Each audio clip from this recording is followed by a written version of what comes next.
Have you ever felt like your thoughts were spiraling, your chest tightening, and no one, not even you, could talk your mind down? Like you're trapped in a war zone. But the battlefield is your own mind? Here's the truth nobody wants to say out loud. Anxiety doesn't just visit, it crashes in and takes over. And when it does, logic, reason, and self-help quotes often fall flat. Let's be honest, how many times have you told yourself to just calm down, and it only made things worse? Here's the controversial part.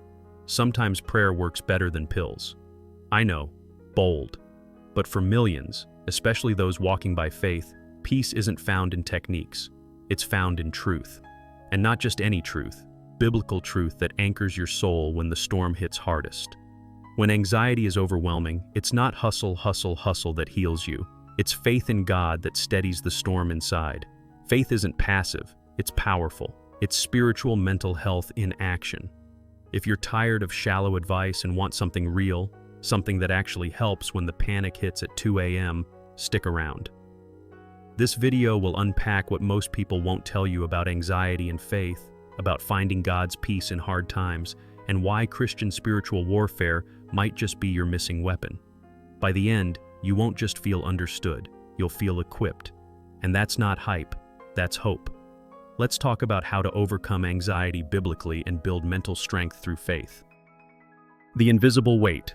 Understanding how anxiety feels when faith feels distant. Anxiety isn't always loud. Sometimes it's the silent kind, the kind that settles into your bones before the day even begins.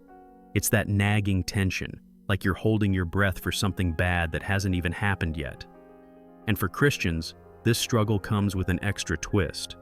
The inner voice that whispers, "Shouldn't your faith be stronger than this?" But here's the truth. No one talks about enough. Feeling anxious doesn't mean you've lost your faith. It means you're human. Faith doesn't make you immune to fear. It gives you something stronger than fear to hold on to. So many people silently wrestle with anxiety, all while trying to smile and say, "I'm blessed." But deep inside, they're exhausted. And pretending to be okay only pushes you further into isolation. What actually helps is learning to face your fear without shame, to say, "Yes, I'm struggling, and yes, I still believe." That's real strength. That's faith in hard times. Now imagine this. You're in your car, hands trembling, mind spinning. Do you pretend you're fine, or do you take a breath and choose to anchor your thoughts in what you know rather than what you feel? That moment is powerful. That's not denial. That's mental strength through faith. It's choosing to trust, even when your emotions are loud. And if that sounds impossible right now, hold on, because where this leads next might just change how you handle fear altogether. Why faith isn't just a feeling. It's a mental discipline. Most people treat faith like an emotion. You either feel it or you don't. But real faith? It's more like a muscle. You train it, you stretch it, and sometimes you use it even when it's sore. When anxiety is overwhelming, what your brain craves is control, but what your spirit needs is surrender. That inner tension between wanting to fix everything and realizing you can't. That's where faith in God becomes a practice, not just a belief. Faith isn't just for Sundays or emergencies. It's something you build daily, like brushing your teeth or showing up to work, even when you don't feel like it. The same way athletes train their bodies, you train your mind to lean into God's peace in hard times. One simple step: try starting your mornings by speaking truth out loud about who you are and who God is. And if this message is already clicking with you, take a second to hit like or subscribe so this kind of content keeps showing up when you need it most. Not fake positivity, but grounded identity. That practice shifts your mental state more than any motivational quote ever could. Think of someone going to the gym every day. They don't always feel motivated, but they show up. That's what faith looks like under pressure. It's showing up to life, even when fear's shouting in your head. It's making small choices, like turning off anxiety-fueled videos and choosing Christian encouragement instead. These choices don't remove anxiety instantly, but they build mental strength through faith, and over time, that strength becomes your new normal. And speaking of strength, there's a powerful shift that happens when you stop fighting alone. You're not alone. The silent battle. Most Christians fight. There's this quiet pressure in Christian circles to always look spiritually strong. Like if you're battling anxiety, maybe you're not praying hard enough or trusting God enough. But here's what nobody says out loud. So many believers are secretly struggling, and instead of reaching out, they isolate, smiling in public and breaking down in private. It's not a lack of faith, it's the fear of being judged for being human. But healing begins the moment we stop hiding.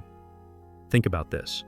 If you're constantly fighting a mental war and pretending you're fine, it drains your soul twice as fast. That's why sharing your story with someone safe is not weakness, it's warfare. It's how you stop anxiety from taking the driver's seat. Whether it's a trusted friend, a support group, or even leaving a comment under a video like this one saying, "I'm going through it too," that one moment of honesty could open the door to emotional healing through God. You weren't created to fight in silence. And let's be real, there's power in hearing someone say, "Me too," especially when you're convinced no one else gets it. That's why creating spaces for Christian help for anxiety is so important. You're not broken because you're anxious. You're not weak because you feel afraid. You're in a battle, and the good news is you're not fighting it alone. And once you stop isolating, you start seeing the signs of something deeper happening in your life. Faith over fear. How to redirect anxious thoughts with spiritual focus. Anxiety always tries to grab the spotlight in your mind. It demands your attention, steals your peace, and convinces you that fear is your only option. But here's the shift. You don't have to argue with fear. You just need to stop feeding it. And that's where the power of focus comes in. What you focus on grows. If you constantly replay worst-case scenarios, of course anxiety grows. But when you focus on faith in hard times, even if it's the size of a mustard seed, something inside starts to shift. This doesn't mean you pretend the fear's not there. It means you choose to feed your faith more than your fear. That might look like stepping away from your phone when you're spiraling, and instead going for a quiet walk while talking to God out loud, or putting on a worship playlist instead of doom scrolling. These tiny shifts redirect your attention away from the panic and toward God's peace, which is always available, even when it doesn't feel present. Another trick? Start labeling your fear for what it is. This is anxiety. This is not truth. God is still in control. Saying it out loud retrains your brain. It's not magic. It's mental reprogramming through spiritual awareness. That's part of Christian spiritual warfare, replacing the lies fear screams with what faith whispers. And once you build that habit, your mind slowly stops reacting in panic and starts responding in peace. But to truly walk in that peace, there's something deeper we need to talk about next. Living from victory. Faith as a daily anchor, not just a crisis response. Most people reach for faith like a fire extinguisher, only when things go up in flames. But real peace comes when faith becomes your lifestyle, not just your emergency plan. When anxiety creeps in, you don't want to start building your foundation. You want to already be standing on it. That's why those small daily habits matter.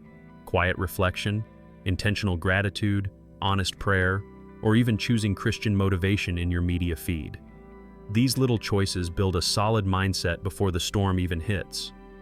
Think about someone who trains before a marathon, not during it. That's what a life of faith looks like. You learn to live from a place of strength because you've been feeding your spirit consistently. It's waking up and reminding yourself, I'm not fighting for peace, I'm fighting from peace. This mindset doesn't erase anxiety, but it does shrink its control. Suddenly, dealing with fear biblically isn't a theory, it's your reflex. And the more you live this way, the more you realize that hope in Jesus isn't just about eternity, it's about how you get through Tuesday afternoon without breaking. It's learning to walk with a calm heart in a chaotic world. That's the quiet superpower faith gives you. And now that you've got the tools, what would happen if you actually started using them? So now the real question is, what will you do with all of this? Will you keep letting anxiety run the show? Or will you start choosing faith over fear, one thought at a time? Because everything you've heard today isn't just information, it's activation. You've learned how to anchor your mind when it's spinning, how to train your faith like a muscle, and how to stop fighting in silence. But knowledge without action? That's just another heavy weight on your mind. What would change in your life if you started waking up each day with intention, building spiritual habits before the panic sets in? Imagine how different your week would feel if, instead of letting fear lead, you walked into your day with quiet confidence, knowing that God strengthens the mind of those who lean on Him. That kind of peace isn't out of reach. It starts with one decision: trust. Not perfect trust, just a willing heart. Are you willing to try something different this time? And hey, if this spoke to you, don't just scroll away. Subscribe to the channel and hit that notification bell so this kind of practical, faith-filled content finds its way back to you right when you need it most. You're not alone in this. You're part of something bigger.